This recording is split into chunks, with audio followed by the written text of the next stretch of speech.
Okay, so now it's my pleasure to introduce Dr. Liad Mudrik, who's been a journalist in Galei Tzahal, that's the Army IDF radio, for more than 15 years, hosting and editing news programs as well as documentaries. She now hosts the Broadcasted University program. Dr. Mudrik is also a cognitive neuroscientist at the Tel Aviv University studying the neural basis of high-level cognition, right? I don't know what it means, but it sounds exciting, Liad. And you can clap.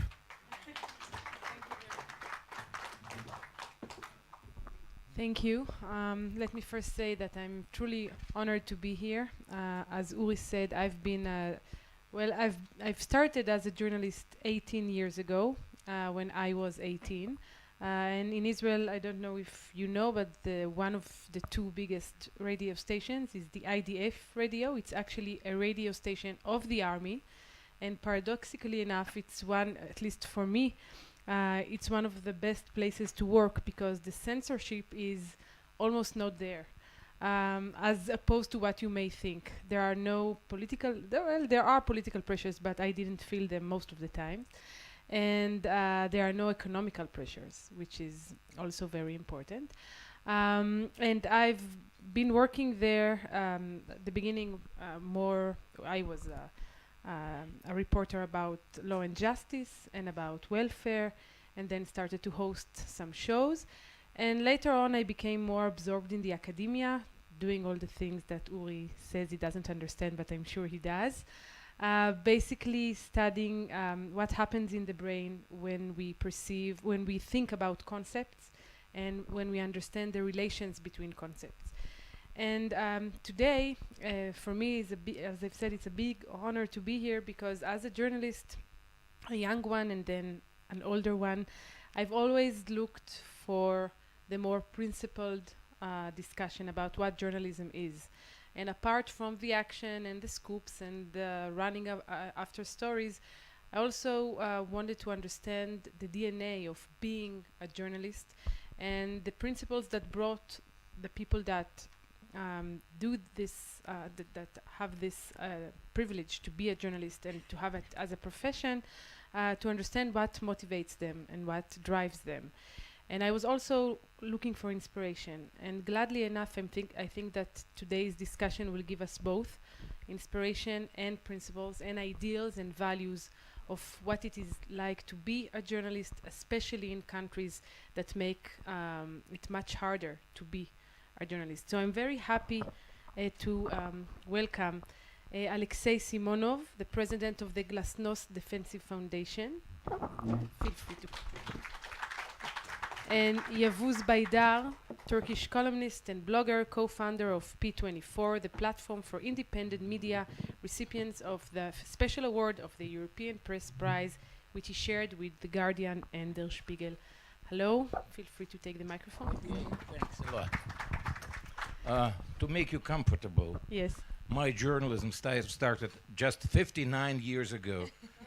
So it's okay. Good, so I still have a long way to go. So let me start by asking you to tell me your own personal stories because both of you are not only journalists, you're also fighting for the freedom of journalism. Me, okay. 24 years ago, I was quite a wealthy film director. I was one of the secretaries of the Union of Cinematographers. I was the chief of the section which provided human rights protection in films. And it was 1991. And we hated the way television was covering the events in Vilnius and Riga. That was the first moves to liberation. And it covered it in the way it now covers Ukraine. Exactly. Probably today it's even a little bit worse because they are more sophisticated with that. We gathered, we had a meeting, big meeting of the union. It was still the Union of the Soviet Socialist Republics. And the head of the union was a Tajik cameraman. Davlat Khudunazarov was the chief. So it was just a Soviet issue, but it was 1991, and we decided to announce, what is the word for it?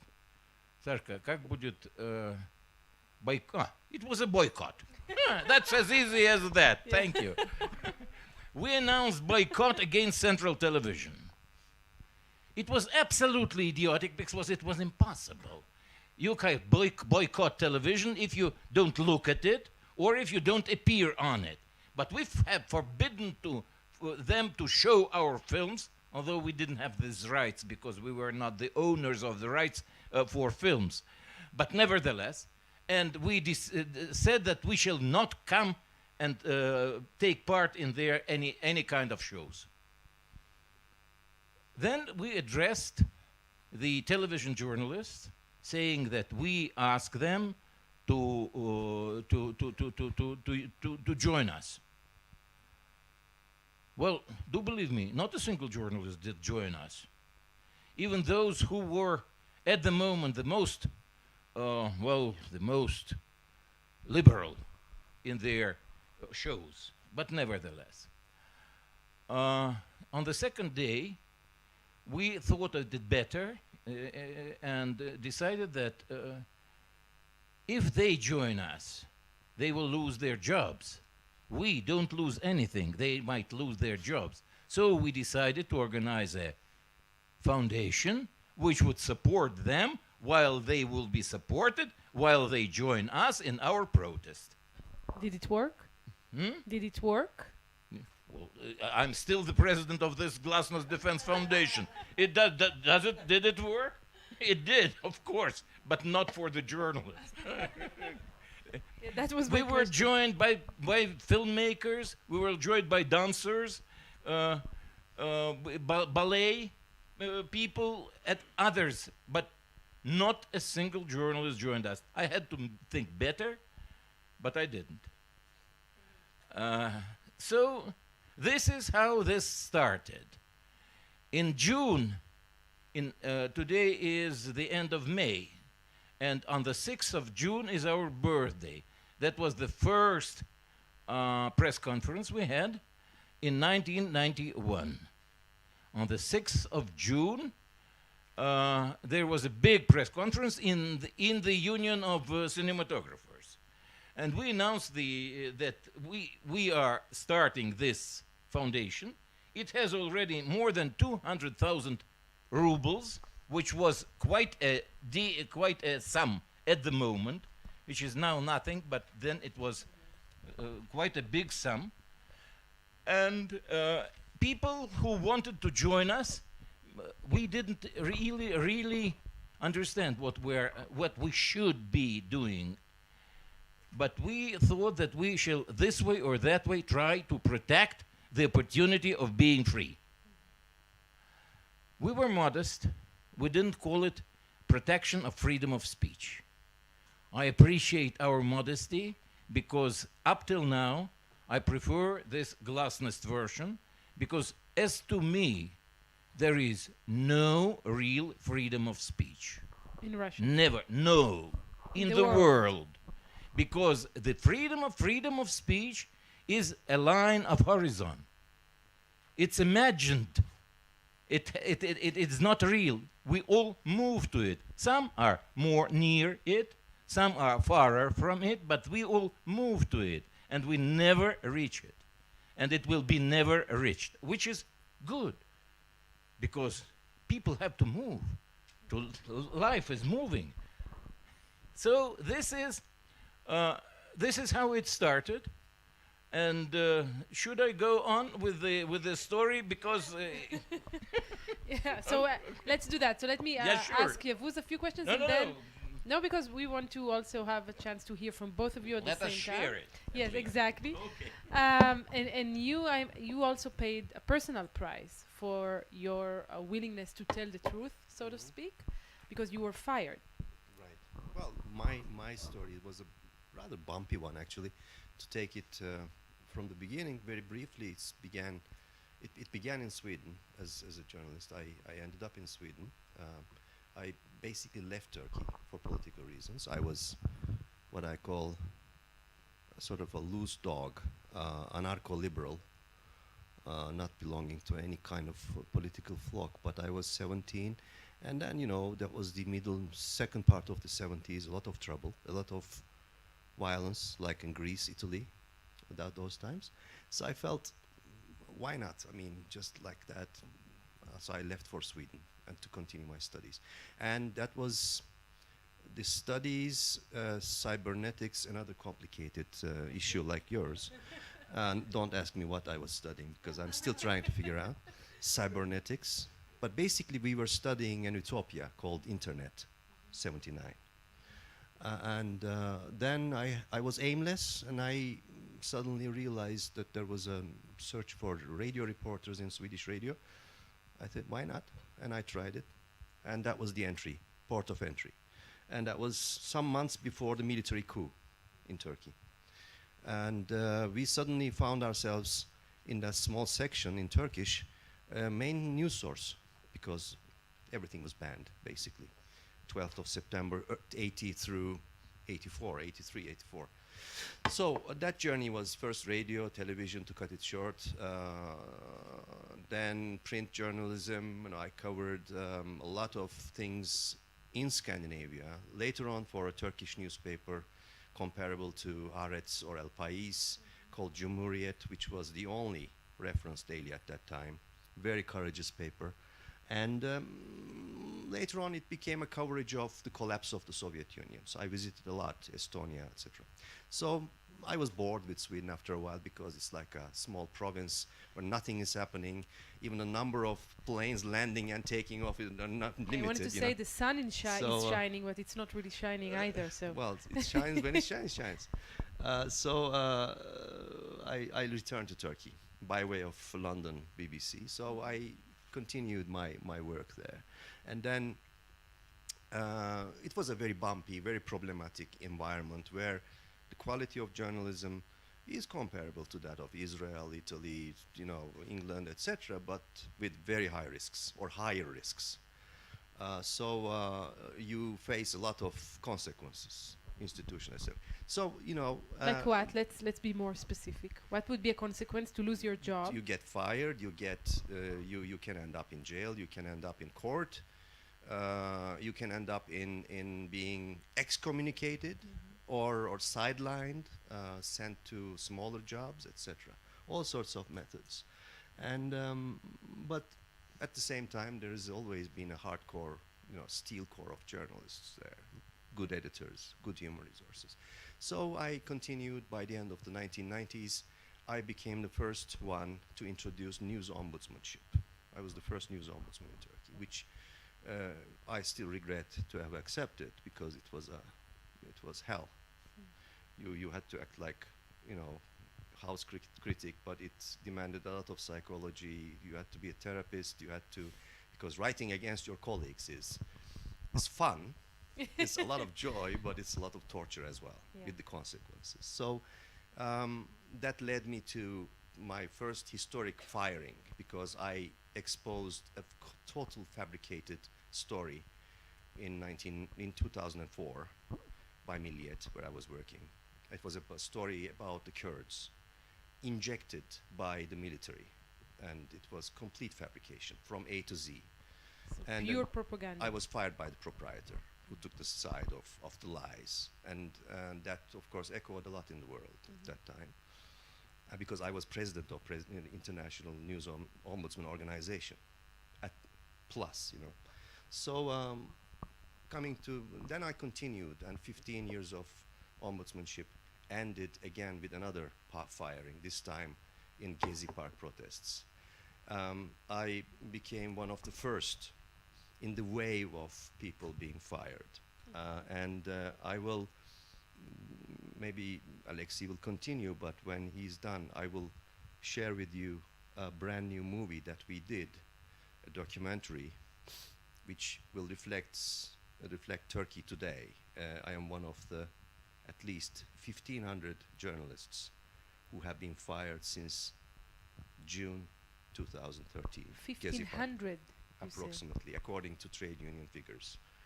Some of them are employed, but in marginal parts of the media. But let me ask you this. So is that a direct order from the government, or is that self-censorship of the owners? I think we should leave that open secret to the excerpt of the movie. Okay, so where you will maybe find we the can answers. watch a short If part of the Aleksey movie, gives his approval. Okay. and So, then we'll also switch to. this is, by the way, before we start, this is a movie 41 minutes long, but we only will see about 5 minutes of it, somewhere towards the middle, where the idea is that punishment methods of elected authoritarians have been changing from jail to other methods, firings and sackings, and basically getting rid of people who defend professional values. And this movie is available because we are a non-profit organization for any of you in any country to show it in television channels. You just ask me, we give you direct permission, so you can show it and share it with your colleagues in small rooms, clubs, etc. as well. So let's have a look at it. This will give you enough taste of what's been happening. Cumartesi günüydü. Çalıştığım akşam gazetesinin yayın koordinatörü yanıma geldi ve odasına çağırdı beni. Birazcık konuşalım dedi. Tedirgindi. Ben gittim. Ve bana attığım tweetler nedeniyle gazete yönetiminin rahatsız olduğunu ve işime son verdiklerini söyledi. Buna inanamadım. Haberlerimizin giderek daha fazla sansürlenmesine itiraz ettiğim için, birebir sansürle boğuşmak zorunda kaldığım için ve sendikal faaliyetlerde bulunmak nedeniyle beni sadece işten değil, sektörden attılar. Kızım o zaman 7 yaşındaydı. Atıldığım gün ya da öncesi 2 gün sonra annesi biraz tabii konuşmuşlar ve ben uyutuyordum. Yatağa girdik. Baba seni işten mi attılar dedi. Yani nereden biliyorsun kızım? Annemle biraz konuştuk dedi. Olsun dedi, sen doğruları yazdıysan dedi, sorun yok dedi. Ve birbirimize sarılıp ağladık yani. Kız 7 yaşındaydı, ben de 45 yaşında bir adamım yani.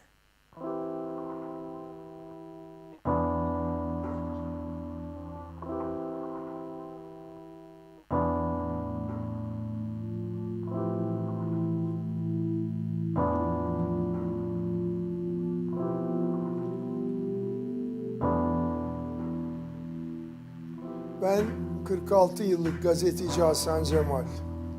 İşimi bir gazeteci olarak bu memleketin başbakanı ile Tayyip Erdoğan'la gazetecilik anlayışımız uyuşmadığı için kaybettim.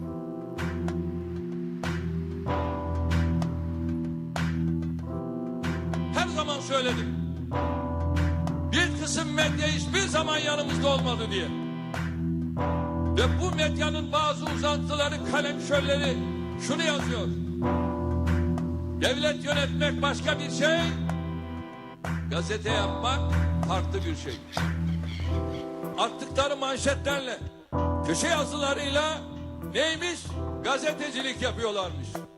Eğer böyle gazetecilik yapacaksan batsın senin bu gazeteciliğin.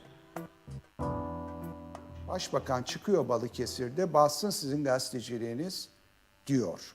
Erdoğan Demirören başbakanı arayıp patron seni üzdük mü diyen söyleşinin sonunda özür konuşması, utanmadan ağladı ya, ağladı. Yani bir başbakan konuşmasıyla bir gazete sahibini ağlattı. Türkiye, emret komutanım gazeteciliğinden, beyefendi rahatsız olmasın gazeteciliğine gelmiştir. Bu çok acıdır.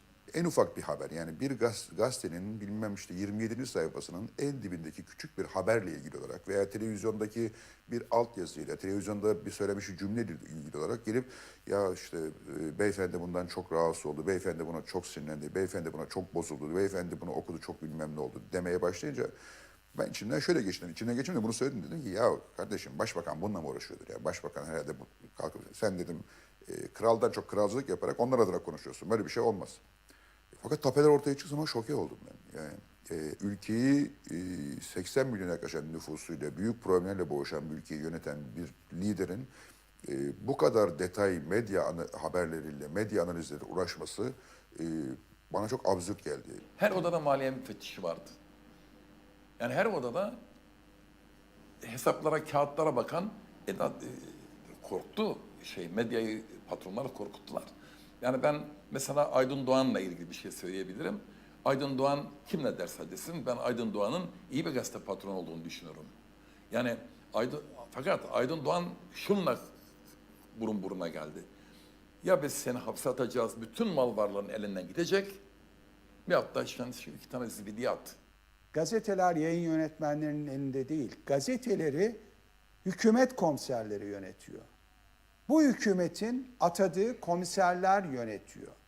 Ve bu komiserlik sisteminin başındaki kişi de Yalçın Akdoğan'dır. Bakın ben bunu açıkladım. Bizim olayımızda yaşadım. İkinci isim, sonradan görevden aldılar, Hüseyin Çelik'tir. Bu başbakanlık karargahında, bu piramidin üstünde de Tayyip Erdoğan vardır. Ya ben AK Parti'ye 2011 seçimlerinde oy verdim. Oy verdiğimi de niye yazdım? Referandumda evet dedim. Niye evet dediğimizde yazdım. Çünkü ben gerçekten bu insanların değiştiğini ve yeni bir Türkiye'yi hep birlikte kurabileceğimizi düşünüyorum. Ama gerçekten 2012'den sonraki özellikle Arap Baharı'nın yarattığı travma ya da orada gördükleri imkanı demokratikleşme için değil, tam tersine biz hepimizi Müslümanlaştırma, hepimizi farklı olanı yok etme üzerine bunlar kullandılar ve ben o andan itibaren de zaten asla geçmişte yaptıklarım için hiç pişman değilim. Ama şu anda somut duruma baktığım zaman şu anda yapabileceğim tek şey eleştiriyorum.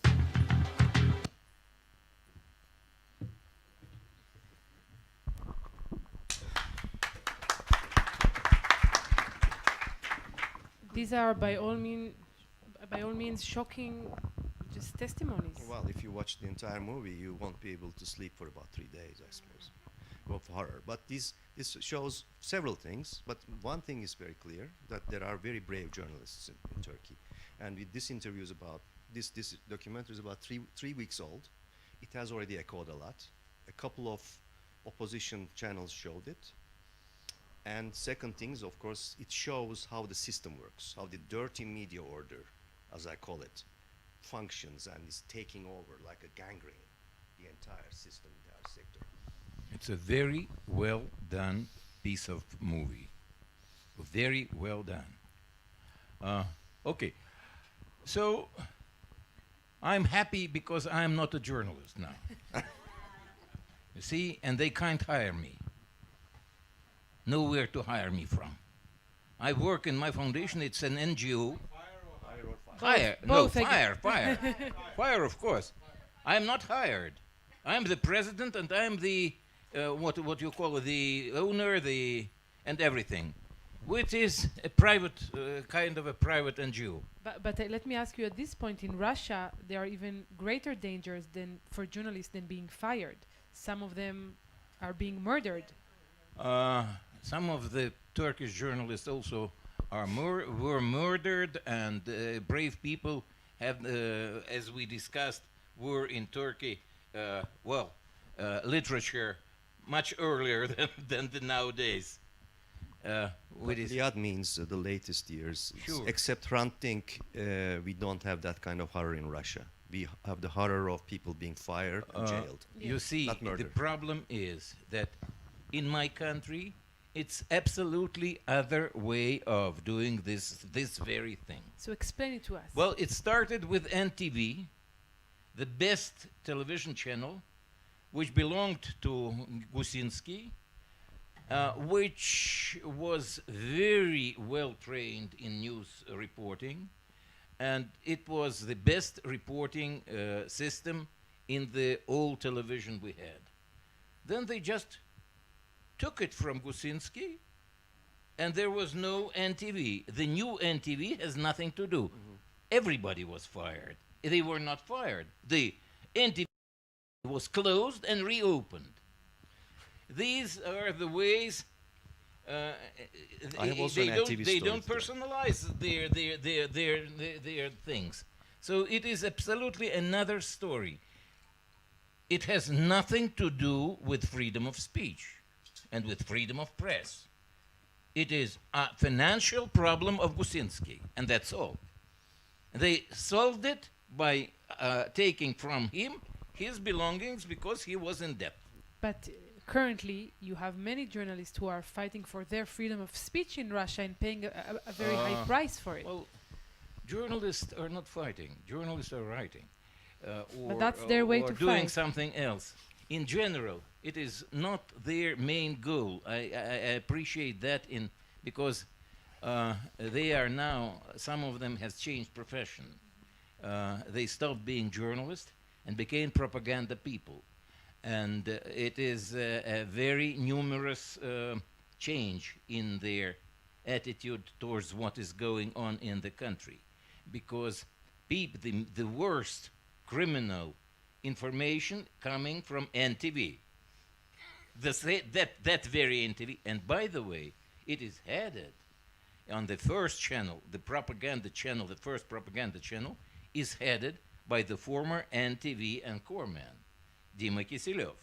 He was a very nice, young journalist with very liberal views.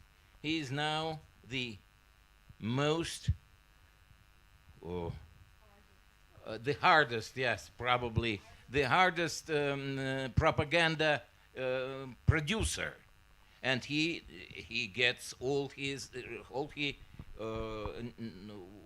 he is now the chief of the biggest news agency, and he is the anchor man on the biggest channel, and he has the best time in the etc., etc. It is impossible even to talk with them. There is another guy for another channel, also the same, who was formerly the theater critic. Then he became a newsman. His name is Andrei Karaulov. And the commission, we have a commission for complaints against press. I'm a member of it, and I can say that when we had 2 applications against Karaulov, we couldn't say anything because what he does has not a single thing saying that it's journalism. It has nothing to do. So let me ask you this, because to you do with are journalism. you are We had to reject the applications to ask to the court because we couldn't discuss its journalist ethics because there is no ethics and there is no journalism. So I want at this point to ask you, because you're obviously very critical of the journalism in Russia, but how does the public see it? So do they also understand that this is propaganda, or is it for them the truth? That's a very complicated question for me, because I hate to say, but my wife is watching TV.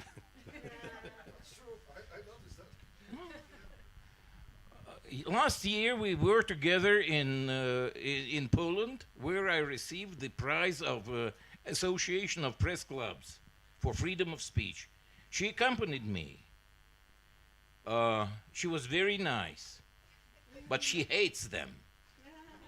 She hates all those Poles, Englishmen, Americans, because she's looking at Russian TV.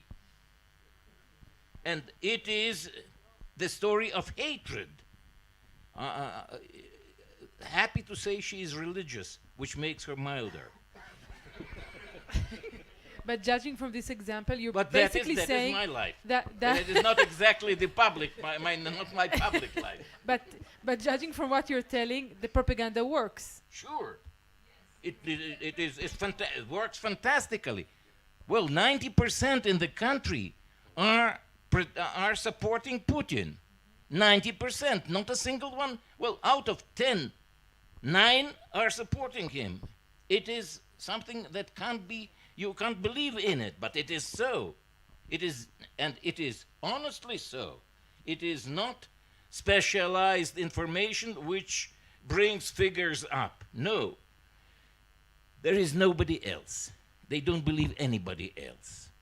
This is the result of this propaganda. But they believe in Putin, and he is, well, between the president and God, somewhere nearer to God than to the president. So, like it is. Like Erdogan. Like, yeah, like and that's what I wanted to ask. No, So no. there in Turkey, Like a God. What Like a Aleksey czar, you have to be responsible for your strategy. Like a God, you have you are not obliged to do anything. So Well, we are speaking about two masterminds. Okay, they are very close to each other. They admire each other at distance, and from time to time they meet. And I'm sure in their tete-a-tete meetings they discuss how to go further in crippling the media. But one thing Aleksey said is very important. People are watching TV in Russia and in Turkey, and the main news source, according to at least my UNESCO data, 86+% of the Turkish society's primary or sole source of news is TV. So strategy of the masterminds is very clear. The one who gets a complete grip of the TV, more than print, or much more than digital domain, calls the shots. Okay, to make it very simple. That's why Erdogan's strategy, which became more and more visible, particularly after the last elections, 2011 onward, was very, very clear to our eyes that he was basically attacking, controlling, persuading those media proprietors whose groups have either entertainment channels with news operations or 7/24 news channels. So that is, that's became, there are three thresholds, which I did put in my Harvard study, if you can put it there, Hagai. It's about this. It's a very clear study. That's you can find it in the Shorenstein Center website. This is a 140 pages long study that I completed in the fall at Harvard last I can attest fall. that it's very interesting. There are three turning points I don't know about but I detected and identified those turning points. One is the bombing of 34 Kurdish villagers by the Turkish fighter jets, 28th of December 2011. Preceding that, because of the PKK armed campaigns, Erdogan, infuriated, invites all the media proprietors of the main bulk of the media to a meeting in Ankara, October 2011, 2 months before. In normal circumstances, I'm pretty sure in Israel, some proprietors at least would refuse to go there because this was very clear to test, because he was testing the ground. And all those media proprietors, with two exceptions, have kneeled before him and said, if you, whatever you want us, just tell us how much, how many minutes, like so this. let me ask you again. Do they do that because of their fear that he would then put sanctions on them? Is that an economic motivation, or that's very clear. This became the result of this meeting. Ended when there were some colleagues who secretly taped that meeting, and we listened to this. It was amazing. Those media proprietors were calling the God, whatever you say, sir. Oh, my sir, journalism began to crystallize there. And then the bombing of the 34 villagers, 17 hours of complete blackout in the television, which is also in the documentary that you can see. Only social media. And I was finding out in about 1 hour, but I was a social media user. You can imagine the others. Then the Gezi Park, which exposed the entire main bulk of the media as completely useless because, the protests were just next door in one of the headquarters, and they were airing a live program about schizophrenia. What more stronger Ignoring the symbolism of state of journalism Yes. could reflect that night. And penguins, and in another one in Yes. the Doğan group, and NTV. And let me tell you about NTV, because there's a Turkish NTV story. The same owner, transforming like a Kafka story. First NTV was a very respectable in the first period. Then Gezi Park protests started changing that. The response to your question is, the owner of the NTV is a flunky now. He has been very hungry to get public contracts, billions of dollars, Galata Port in Istanbul, several other marinas, huge, 2 billion, 4 billion contracts. And he has the monopoly of the car inspection system, the German TÜV system in Turkish. You can imagine how much Yes. money, and that's all this public procurement system. His case explained why NTV became a government propaganda machine now. Most of the qualified people had to be either fired or had to leave and go on, they became fishermen in the Aegean Sea somewhere, or growing mushrooms or whatever. So this is a tragic, this is true, because those stories are in that documentary. Yes. One of them is owning a cattle now, the flock of cattle. So This is the system. Yes, Okay, and I I'll want call at it this that. point to ask So if I there are know any now, questions. I don't know why you joined us in the same team. That was a secret plan. That That was was- because we very much resemble each other, and I could leave my words for him, and he could leave his words for me. That is as easy as that. And we will try to gather some insights about the commonalities between these two cases, Okay, and maybe now how. we shall go to the insight. But before that, I want to see if there are any questions from the audience or any comments. Give me another 2 minutes. Okay, so let's go to the Before insights. before then. your questions, Yes. I want to tell you that during the 24 years of existence, we changed 3 slogans. Our first slogan of our organization was from Samuel Johnson, a poet and philosopher of 16th century in England. And it was, every man has a right to speak out what he thinks is true. Every other man has a right to knock him down for that. That was our first slogan. The second slogan we took from Hans Christian Andersen and his story, The New Emperor's Clothes, which is that Glasnost is the opportunity to cry out of the crowd that the king is naked. And freedom of speech is the opportunity to tell it to the king before he enters the square. But then later, very soon, we found out that people who are crying from the crowd that the king is naked are hired by the other dynasty. Yeah. Yeah, that was just a problem. And that's why we turned into the third slogan, which works up till now. Glasnost is a turtle crawling to freedom of speech. Do remember, it's not fast. But you should remember that it has no way back.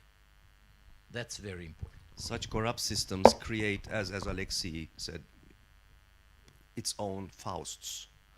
There are lots of Faust stories. I'm sure there are also in Russia. And in addition to this, in our countries, what's important is not freedom of speech. It is freedom after speech. I spoke about insights, and one thing that I gathered from both of you is that the system is very simple. You create some financial dependency between of the biggest leaders of the journalism world, and then they affect true self-censorship on their journalists, aligning with the prime minister, the president, whoever is in charge. And that's the system, that's how you would define it, that's how it works? They are not in charge. They are not in charge. That is very important. Other people are in charge for that. Party commissars are ruling the Yeah, media. that's it. You see, it never comes to real responsibility for something. They are not responsible for anything. They are usually giving a way out of some clumsy situation. That is how they work. That's why they consider to be representatives of God and not of Tsar. The system is symbolized. There was some statement about leaked tapes. Yes. Leaked tapes was a phenomenon that appeared on social media because Turkish, youngsters are very savvy, tech savvy. Turkey tops the Twitter usage league, by the way, in the world, followed by Netherlands, Japan, and Facebook as well. So they know how to deal with this. That's why YouTube ban, Twitter ban didn't work at all in Turkey, because in about 10 minutes, the youngsters realized that as long as you had the iOS or Android applications, the life would go on the same. So they didn't even bother. But this that was actually my next question. Does the internet change look, the dominance of television? As in environments like Russia and Turkey, where the main silent majority are only dependent on the TV as the primary or sole source of information, and penetration of internet is, I don't know how much is it in Russia, but it's 51% only in Turkey, focused, intensified on rural areas, metropoles. Yes. The rest of the Anatolian Peninsula is basically kept out of the loop. So the system works very efficiently. It is, while, authorities attack in point-by-point action, YouTube, Twitter, etc., and intensifying their cabin pressure over there, the other medias are basically systematically being sieged by the bureaucracy and the governments, and proprietors of the media are made like heroin junkies, dependent on the government-controlled funds, public tenders, and the only thing they can do is basically fear tax inspectors or seizures, downright seizures, as Aleksey told. In Turkey's case, in the past 10 years, we had very in-your-face type of seizures by the state of 4 or 5 media groups. They are now in complete control of the government.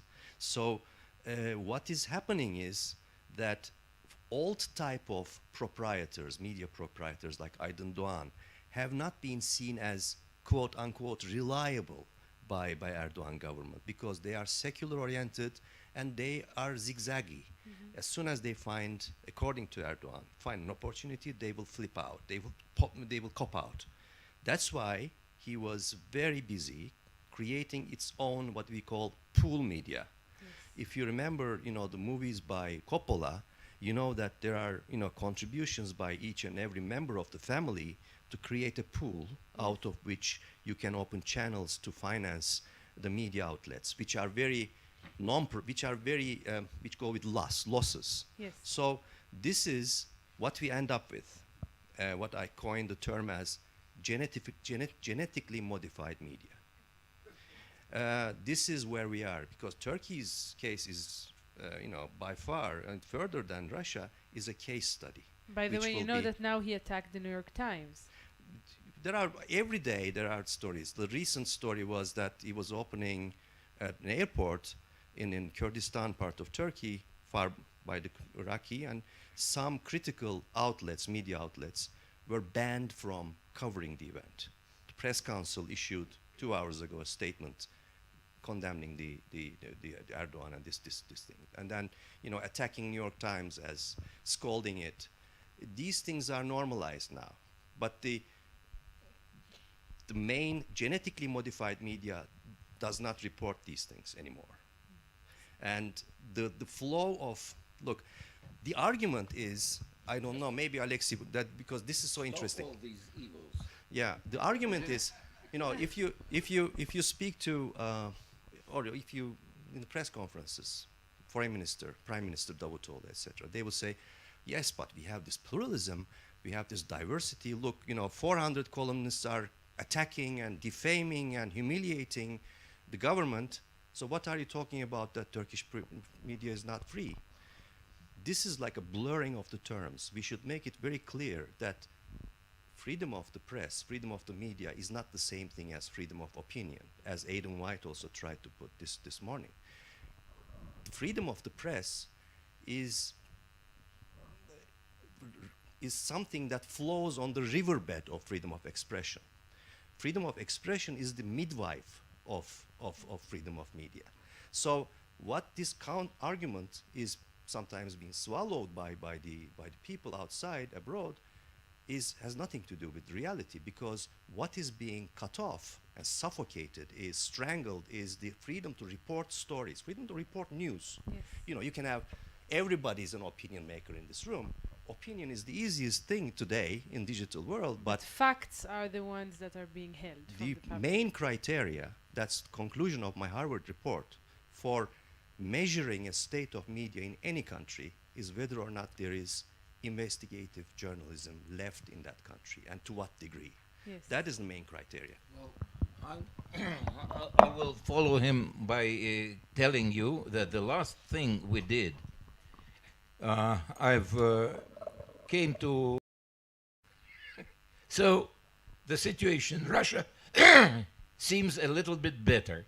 The only problem is that as soon as they finish this 2-week school, they find out that there is nowhere they are needed as investigative journalists. Well, they know it from the beginning usually, but they are interested. Now they are more interested, but there is no way for them being used. That is the problem. Well, I was looking for inspiration. So now I'm wondering, is there any hope? Well, you said that we are approaching in turtle steps the horizon, but it looks very, very far. Well, hope is the only thing that exists in general, because otherwise people would not live without hope. The hope is in 500 real journalists that still work in their in their newspapers, in their medias, in their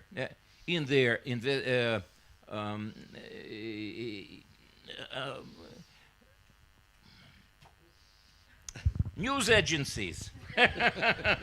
I'm sorry. In their news agencies. So that is one hope. The other hope is that some of those who are taught journalism do understand that the way it is now organized in half of the institutions where they teach their journalism is combined with public relations, which makes it fantastically idiotic, because these are two different things that should not go together at all. They are good as they are, but they are very separate in the means, in the sources, and in the results, especially in the results. So, but there are people who know that and who try to reject it. So there is always hope, and there is hope that people's life is it has, each of them has its end, and it might happen any day. That is another hope. So we have several hopes which don't contradict with each other, which is important. You know, about hope, there's a saying by Aunt Violet in Downton Abbey: hope is a tease devised to prevent us from accepting reality. You know, of course, this having said this, there will always be hope because of the tradition, perhaps giving more chances and advantages to journalists in Turkey than those in Russia, because we had different histories and different affiliations since the Second World War, particularly, but also 160-year-old history of Turkey, beginning from the Ottoman Empire, have been marked by a continuous, constant struggle against censorship and authoritarian pressures and restrictions. And there have always been a core of a group of brave journalists and knowledgeable people, good human resources that found ways. Now this is another phase. This phase is much more arduous than before, but many veteran people like Hassan Cemal, etc., who had to fight during this military rule, they say that the conditions are harder because now Turkey is ruled by a party which uses three instruments that has never been used together before. Continuous, overwhelming majority support, control of the state apparatus, and usage of religion as openly as sort of, illusory power. And these three are emerged together, which makes it unique in Turkish case.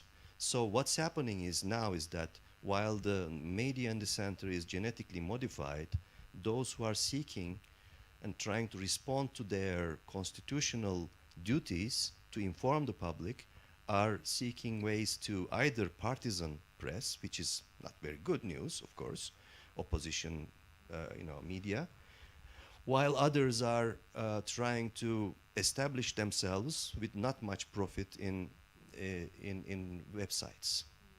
There are about 80 of them, out of which 10 are constantly producing something in the form of stories. So this is a way. And then the third one is that, again, related to the second, is that some of them are trying to establish lasting contacts with public service broadcasters' websites like Deutsche Welle, BBC Turkish, etc.